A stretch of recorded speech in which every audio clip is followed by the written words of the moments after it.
আজ আমি ঝাল চিকেন রোস্ট তৈরি করেছি। এটা তৈরি করার জন্য যে মশলাগুলো নিয়েছি তা হলো কাঠবাদাম, পেস্তা বাদাম, কাজু বাদাম, চীনা বাদাম নিয়েছি, 4-5টা বড় কালো এলাচের গোটা, রেগুলার এলাচ, সাদা গোলমরিচ, কালো গোলমরিচ, লবঙ্গ, জিরা, জয়ত্রী, দারুচিনি, আর নিয়েছি 4-5টা কাঁচামরিচ, শুকনো মরিচ। এই মশলাগুলো আমি সবই ব্লেন্ডার করে নেব, কোনোটাই আমি পাটায় পিষে নেব না।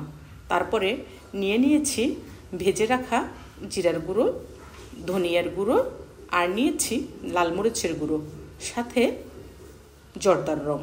এরপরে নিয়েছি 1/2 কেজি পরিমাণের লিকুইড দুধ। তারপরে নিয়েছি বেরেস্তা, আদা বাটা, তারপর নিয়েছি টক দই, পেঁয়াজ রসুন বাটা, নিয়েছি ঘি, সয়া সস, গোলাপ জল, ভিনেগার। এরপরে আমি যে চিকেনগুলো রেখেছি সেই চিকেনগুলো ভেজে নিয়েছি।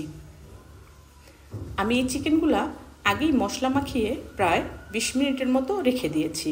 আর হ্যাঁ, চিকেনগুলো আমি ভালোভাবে বেশি করে ভেজে নিয়েছি, লাল করে। রোস্টের জন্য সাধারণত হালকা ভাজলেই হয়, আমার পরিবারের লোকেরা বেশি ভেজে খেতে পছন্দ করে, তাই আমি বেশি করে ভেজে নিয়েছি। আমি এখানে চিকেনগুলো ভাজা হয়ে গেলে যে চিকেনের তেলগুলো থাকবে সেগুলো দিয়েই আমি রোস্টটা বসিয়ে দিয়েছি, আমি এক্সট্রা কোনো তেল দিইনি। এরপরে তার মধ্যে আমি পেঁয়াজ রসুন দিয়ে ভালোভাবে এটাকে নেড়ে চেড়ে নিয়েছি, যাতে কড়াইয়ের তলায় আমার না লেগে যায়। এরপরে এর মধ্যে আমি আদা বাটা দিয়ে দিয়েছি, আর দিয়ে দিয়েছি আপনাদেরকে যে মশলাগুলো আমি দেখিয়েছিলাম সেই মশলাগুলো একে একে আমি সব দিয়ে দিয়েছি। তারপরে স্বাদ মতো লবণ। এরপরে এগুলোকে আমি আবার ভালোভাবে কষিয়ে নিয়ে দিয়ে দিয়েছি টক দই। তারপরে কিছুক্ষণ পরে এটাকে আমি আবার দিয়ে দিয়েছি লিকুইড দুধ।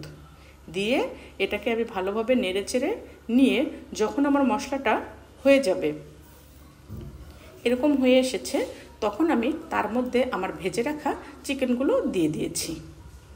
আমি ভেজে রাখা চিকেনগুলো দিয়ে দিয়েছি।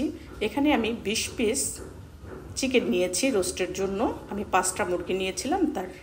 তারপরে তার মধ্যে আমি বেরেস্তাগুলো দিয়ে ঘি দিয়ে দিয়েছি ভিনেগার, গোলাপ জল, সয়া সস।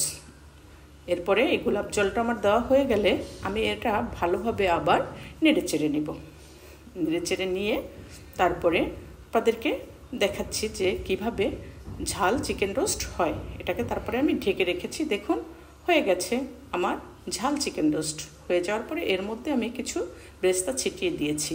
হ্যাঁ, আমি অবশ্যই এই চিকেনটা রান্না করার জন্য যে 20 পিস চিকেন নিয়েছিলাম সেগুলো আমি কিন্তু 20 মিনিট রেখে দিয়েছিলাম মশলা মাখিয়ে 20 মিনিট রেখে দিয়ে তারপরে আমি এটাকে ভেজে নিয়ে রান্না করে ফেলেছি। আপনাদের যদি পছন্দ হয় অবশ্যই এভাবে তৈরি করবেন। আমি এখানে আলাদা কোনো চিনি দেইনি, কারণ আমি মিষ্টিটা অ্যাভয়েড করেছি। এই জন্য দেখুন কত সুন্দর হয়েছে।